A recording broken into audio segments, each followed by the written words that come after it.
Yo, what it dooski, Teddy Brewski? What's the deal, Shaquille O'Neal? And what is the word, Larry Bird? It's your boy Reactions, man. Remo's Reactions TV. We back with another one, excuse me. Happy Sunday to everybody, man.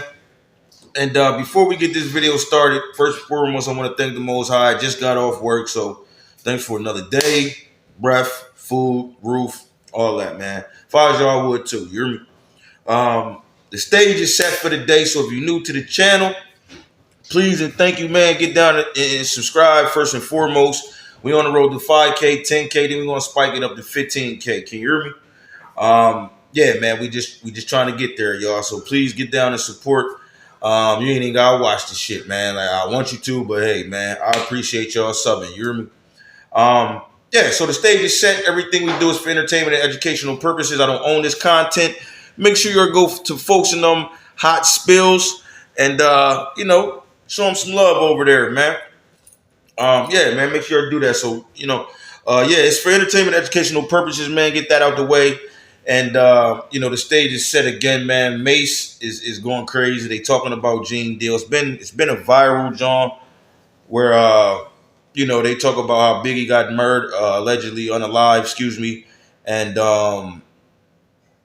how Gene Deal was allegedly hiding behind the John and ain't fire a weapon back. So, I don't know. Gene has responded or whatever, but Mase and Cam got relax, man. Relax. Let's go, y'all. Word. I didn't say too much. Just can't tell. I just want to go home. I just want to be home. So what do you do if you... Here we go with this shit, man. Come on, man. Yeah, security crime behind the car.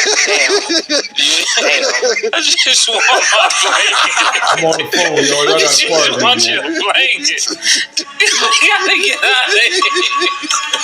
I didn't say too much. Just can't tell me nothing. That's why when we talking tough, I said, man, just say it. I didn't see no. Man said he want to just go home. Oh, this blanket. You're like, what? But he there for security. You're never gonna be in this position. I just want to go home and I just want to be under my blanket. Oh, we gotta get out of here. God, you get me out of here. I'm never fooling with these niggas.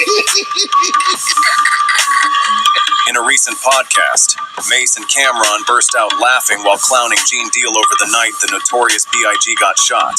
They couldn't stop laughing about how Gene Deal, Diddy's bodyguard, didn't fire a single shot the night Biggie got shot. I'm trying to picture your face in the accident. So I just want to go home. Yeah. Oh, shit. Yeah. If my security holding me down in Cali, is somebody, the number one rapper in the world can kill you tomorrow. I'm telling you, I just need to want to go home. And the second top artist in the world, which is Mase, about to be number one. That's what I'm saying. I wonder his face because I'm like, if y'all let me do that to Big, I'll stand a chance. The moment went viral instantly, and Gene Deal wasn't about to stay silent. After catching wind of the jokes, he shot back at Mase with a fierce warning. If he's got something to say, he better be a man with the motherfucking nuts. The tension just turned up another notch. Say if you gonna say something, be man of motherfucking nuts and name the name. When I tell a motherfucking story, Red, I tell it with the name. These I ain't worried about none of this, dog. Because it can happen to anybody. If they can get Martin Luther King, if they can get the President Kennedy, they can get the... See, Gene Deal has a point right there, y'all, and I'm gonna keep it brief. He has a point right there. Anybody, can get touched, man. You know what I mean? Like they said, they smoked John F. Kennedy. They killed Malcolm X. Alleged, they unalived Malcolm X. They unalived JFK. They unalived Tupac Shakur. They unalived a lot of people, man. And I wasn't there, but Cam and them is making, is bagging up at this shit because, like, shit, if they do Biggie like that, imagine what they're gonna do to Mase, like, type shit, like. But I still don't think that's funny though. Hit that like button. Anybody, it's easy to tell a motherfucker the truth than to call me a liar. Everybody trying to go viral. Everybody trying to go viral out here. Yeah. Trying to dodge the heat, Gene Deal also reminded everyone that Mase was laying low that night because he knew something serious was about to go down. Because Mase want to laugh and lie about the situation. Let's get into it, bro. I want to get into this. Prior to the Peterson Museum, Mase and Stevie J went to a celebrity basketball game. They let the dudes, I don't know if it was the dudes from the Dog Pound, it was the dudes that was Crip. They let Stevie J and Mase know we want Puff and we want Big. Mase felt like he was safe, laying down there, throwing up West Coast signs with them. Mase came back from that game. He let me know and he let Puff know. He never mentioned a damn thing to Big. As his label mate, as a fellow New Yorker, he had an obligation to tell Big, and he knows. Oh, see, I ain't peeped that, y'all. So Gene Deal was saying Mase knew that something was finna happen to Big, and he told Puff and he told him, but he ain't tell Big. I wonder if that's true, man. Like, get down in the comments. Let me know if y'all think that's true. Damn. I came and got him. And Mase said, yo, Big Gene, why you here? Why you here? He said, Big Gene, I'm all right. I said, you was all right. Why am I here? Deal also shared a tense phone conversation with Mase, where Mase pressed him on why he didn't shoot back at Biggie's attacker. Deal shot back with his own question. Why wasn't Mase at the party that night? If you want to say something, Mase, tell us why you didn't go. Mase, why you didn't go to the party? Mase, why you didn't go to the party? I was in a hotel with Brandy. Why you didn't go? Brandy told you told me that Brandy told you, let's go to the party. Why you didn't go to the party? I didn't go to the party because all young they like snakes. And I'm not going to. So, Mase, who told you, Mase, didn't I tell you, listen to him, Mase, let's keep it 100. When you was riding around, He said, I didn't go to the party because. Did he say all y'all niggas was like snakes? Is that what he said, y'all? All young they like snakes. And I'm not going to. So, Mase, who told you, Mase, didn't I tell you, listen to him, Mase, let's keep it 100. When you was riding around, let me answer. Go ahead. Don't answer the question. You guys was the security. If somebody shot the biggest rapper in the world, why y'all didn't shoot back? Y'all had guns? Mase, let me ask you something. I'm gonna get to that. Mase, one question. That's a good, listen. That's a good question, y'all. He said, y'all security, and Big guy hit, y'all had guns, why you ain't shoot back? That's a great question. I was riding around Cali with Stevie J. Then I pull you to the side and say, what the fuck is you doing in a drop top Benz riding around with Stevie J around Cali? Did I say that to you? Mase? That's some shit. Mase recently spoke about the night the notorious B.I.G. was killed, revealing that right after the incident, he found himself surrounded by a large group of Bloods gang members. The Harlem rapper described being trapped inside his Los Angeles hotel room, while around 70 gang members waited in the hallway. He believes they were hunting for other bad boy artists, or potentially something even more dangerous. I was actually in a hotel with a young lady. And when you heard this information, what was your next actions? My next actions? After what? When you heard Biggie died, did you stay in your hotel room? Did you leave out? Did you want to go back to New York? I actually was trapped in a hotel. Now I want to ask the question. What do you mean trapped?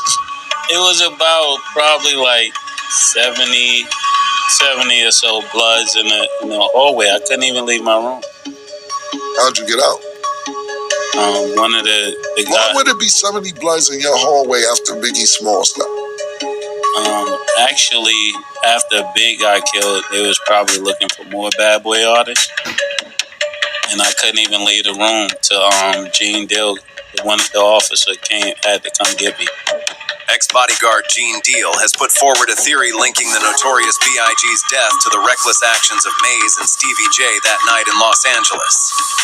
Deal believes the chaos stirred up by the two played a role in the tragic events, adding another complicated piece to the ongoing mystery surrounding Biggie's murder. But you got people like Mase, Stevie J, they running around with drop-top Benzes and shit like that. You understand? People moving and they being seen. But you got to understand, they was young kids. They young, dumb, full of cum. And go back to that old Southern saying, they don't believe fat meat's greasy, brother. You understand what I'm saying? If you know what I mean? They don't think this can happen. You know, you got cats out here that's going to tear your head down to the white meat. And if you rolling like that, you'll find out. So even if they can't get you that night, they'll go back to the block. Yo, man, I was trying to get them out there rolling like they don't give a They was agitating those cats out there. Do you understand what I'm saying? They was agitating those cats out there. And then with the fact that Pac dead, Jake dead, all this other bullshit is going down, come on, man. It was reckless. It was that I don't give a attitude. And it came out, bro. Do you understand that? They showed their ass. So who did Cali do? What did Cali do? They took the biggest thing that was back in New York, the Notorious Big. Big paid for all that shit that them was doing, going to the parties and all like that. This heated exchange reveals the lingering doubts and unresolved tensions among those closest to the tragedy, making the full truth even harder to pin down. Gene Deal later responded to Mace's comments about why he didn't shoot back at Biggie's killer. So he was trying to divert that whole conversation and make it seem like, so, Gene, why you didn't shoot? Listen to me. It wasn't because Big wasn't my principal. And he knew the fact that we had blew the light. And we was halfway down the block, crossed the light, and then when the first shot went off, our driver took straight off. I'm screaming at our driver because he was told that somebody was pointing a gun at Big and them. He should have just threw the car in reverse. He knew the whole story, my man, because me and him had a conversation on the phone. He the one told me, well, I was in the room with Brandy, and Brandy was trying to get me out the room to come to the party. So I felt that was kind of weird. So she said Brandy was calling me trying to get me out the room to come to the party. Well, you was in the room with Brandy. How's she calling you to try to get you out the room to come to the party? You know what I'm saying? This was going through my mind. But Mace knew the whole situation. Mace knew that it's no way possible that I was able, being sideways in the car, because Puff, when I got in the car, Puff had put his seat back. Now I'm sideways in the car like this, and I'm cussing him out like, yo, man, what the is you doing? Why you got your seat back like this? We heard a shot. Bow! Puff put his head down. I go to open the door. Kitty flies, going straight. So he knew the whole story. What I supposed to do? Put my gun out the window and just start shooting like this? When the car had already turned the corner, it came out of parking space. So he knew the story, bro. He was trying to just divert the attention of, well, why security? So ask security. Ask big security. Ask Paul. Ask the LAPD. The LAPD officer that was right there, they was right behind. Paul was outside the car. Why didn't they shoot? Why when we turn back around and come down the street, that they way down the block, they coming back when we get back to the car? When we get back to the car, nobody's in Big's car. But Big, Mace knew this. Me and Mace had this conversation. Him and Tone is like this. He knew me and Tone jumped in the car and chased after the guy. We couldn't catch him. He wanted to divert the attention from himself because why didn't you tell Big that these dudes was trying to get at you, bruh? You had that conversation with Paul. Crazy. With Puff. But you ain't had that conversation with Big. Big was your label mate. So people come on and talk, why you ain't shoot? Listen to me, bro. At that time, I was young, dumb, and full of cum. Anybody who really knows me know that they ain't got to worry about nothing if it comes to the point where gunplay has to be a part of my security. I'm not going to hesitate because I never bodyguard anybody that I wasn't willing to lay down my life for. The night Biggie was taken from us remains clouded in mystery, with questions still unanswered years later. As new theories emerge and voices speak out, the full story remains just out of reach. Stay tuned. This saga... Yo, this was crazy, man. Like, all this time I did not notice, y'all. Like, damn.